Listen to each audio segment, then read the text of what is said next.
Thanks, guys. I'm going to do a little bit of a walk around just because I'm used to talking in the paddock and it makes it a bit more natural for me.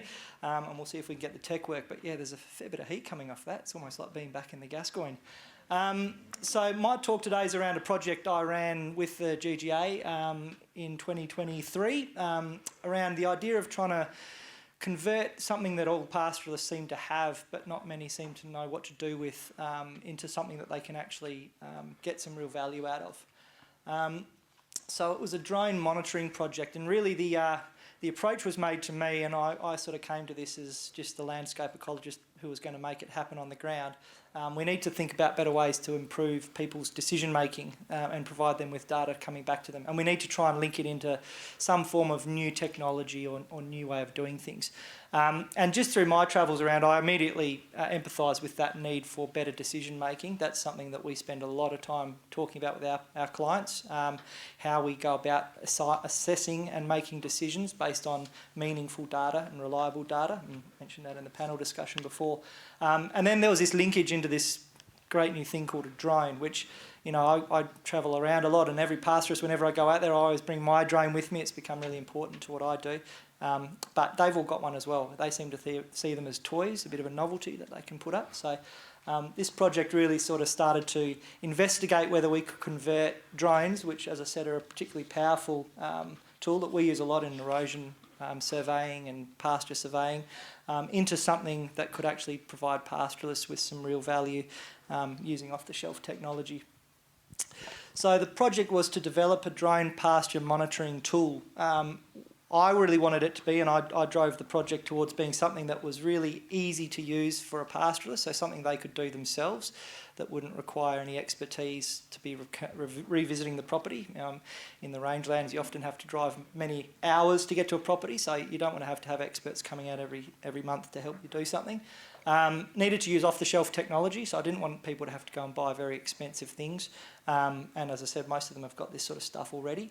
And it needed to be reliable, repeatable, and accurate enough that it was going to actually provide meaning and justify the time that pastoralists might give it. So we worked, as Scotty kindly introduced, in Urilla Station, which is about 145 k's north of Kalgoorlie, about 250,000 hectares. It gets about 290 millimetres of rainfall. And one of the sort of challenges, but also I guess one of the reasons we like working on Urilla is, other than the fact that Scott was a really great manager to work with, really enthusiastic and supportive of what we were doing, is that it has this variable vegetation. And I think that's probably something that's a bit different to the ag regions, is we have to deal with very, very diverse land systems and landscapes, which is what gives them their productive power, in that they can respond to rainfall pretty much at any time of the year and grow some really great feed.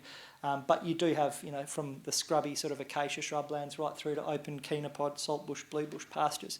So we needed a tool that was going to allow us to encompass that diversity and still provide meaning. So where we got to at the end of a very sort of long trial and error process and back and forths with Scott about what worked for him and what wasn't so good, was a pasture condition monitoring tool. Essentially it's based around off-the-shelf drones and third-party freely available apps. A lot of the work comes in the site setup, so this is something I think we just couldn't get away from, is the need to, if you are going to set up a system that a pastoralist can use themselves and be robust and meaningful, you need to put the thought into the design of it. So your site locations, what are you going to be looking for in the landscape that's going to be those indicators of change that people might be wanting to find? And that might be different for different people. There might be different motivations for looking at the landscape. Obviously, grazing management is a big one, assessing pasture utilisation and longer term trends in pasture improvement or degradation. But for some people, carbon in this new world of carbon projects is an important one, to be able to assess how things are growing out in the paddock and start to provide robust evidence around your grazing management and how it is impacting on your carbon project. Culture and conservation is often a motivation that we work with clients on, so simply wanting to improve the rangelands, not necessarily to extract a profit from it, but just because it's the right thing to do and it makes them feel good and feel good on country. So we needed something that was going to cover all of that, and for that reason we got to this idea that really it just has to be a conversation at first, something where you sit down with someone who knows what they're talking about and who can actually go through all those ins and outs of what they're wanting out of the process and the tool to then be able to design the appropriate site locations and the indicator species. So we've sort of designed it that all that information and conversation and data gets synthesised down into a relatively simple assessment process. Site reassessment, we aim to keep it about 10 minutes. So it's quite quick and easy, and is designed to be done as they're driving around the property, doing a mill run or on a fence run, or having a nice drive around somewhere where they can pull up, do the assessment nice and quickly and move on. So yeah, that setup process essentially revolves around an initial consultation where we go through all the goals of the tool and how they want to work it. We come back to the office and we then do some work around assessing those landscapes and land systems, bringing our own experience to that, and start to map out some of the potential sites we could look at and what those indicators might be. And then we go back out with that and we actually run through it on the ground with the pastoralist and spend a lot of time out in the paddock actually choosing those sites on the ground and really discussing what we're going to be looking for in these sites to make sure that we're achieving what we want to achieve. And then once we've got them set up, we can calibrate, we can demonstrate to the pastoralist how it all works, and we go back to the office and hopefully it sort of runs by them from there. With us always available, of course, via phone, Teams or anything else if they need any further help. But our experience from Scott was that he was pretty capable and competent to be able to run the process himself and sort of analyse and interpret what came out of it due to that more comprehensive setup process. So the pastoralist out of the tool will get a site reassessment template which goes through all of those kind of indicators that we talked about. A rainfall tracker, so one of the metrics we find really powerful in the rangelands is the ability to tie your stocking rate to your rainfall. So very, very variable rainfall and erratic rainfall. So the ability to tie a stocking rate within a water point radius or a paddock or a mustering area to a rainfall gives a really simple and easy to understand metric of whether your grazing pressure is increasing relative to rainfall, decreasing relative to rainfall, or sitting where you want it to sit.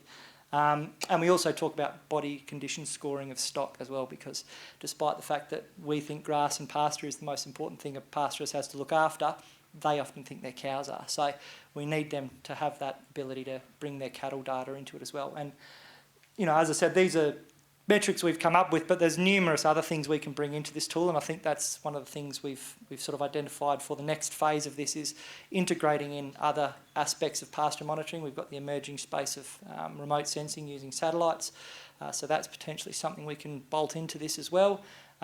We've got different metrics of rainfall to pasture. We've got a few different options that we can bring into it.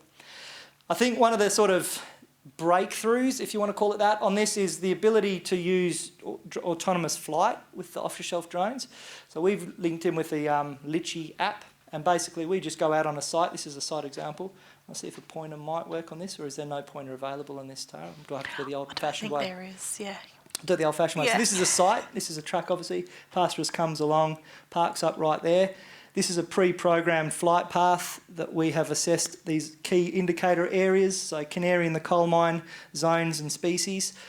They load this flight path into the drone at this point, and it then takes off and does the fly around and drops down at each of these sites, takes the pre-assessed and predetermined photos, and then flies itself back to the same place it took off from and lands itself down. So essentially the pastorist only needs to unpack the drone, load the flight plan, and then wait for it to come back.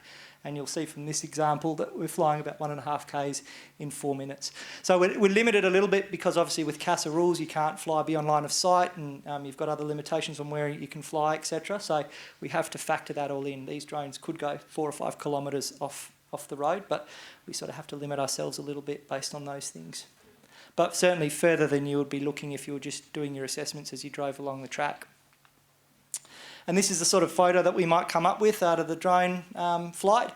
And you can see here we've started to put some indicator species around it, so identifying those particular species to keep an eye on, from your woolly butt grasses through to some of your more palatable shrubs. So pointing them out, and of course this gets walked through with the pastorist on the field as well, so they get a good understanding of what that site is and what we're looking for there. It was a particularly dry year when we did this, unfortunately, so we didn't get to see some really nice green grass out there. But you know, grasses are commonly one of the ones we would look to see if any of these new butts are coming up and if we're getting good germination and growth in those.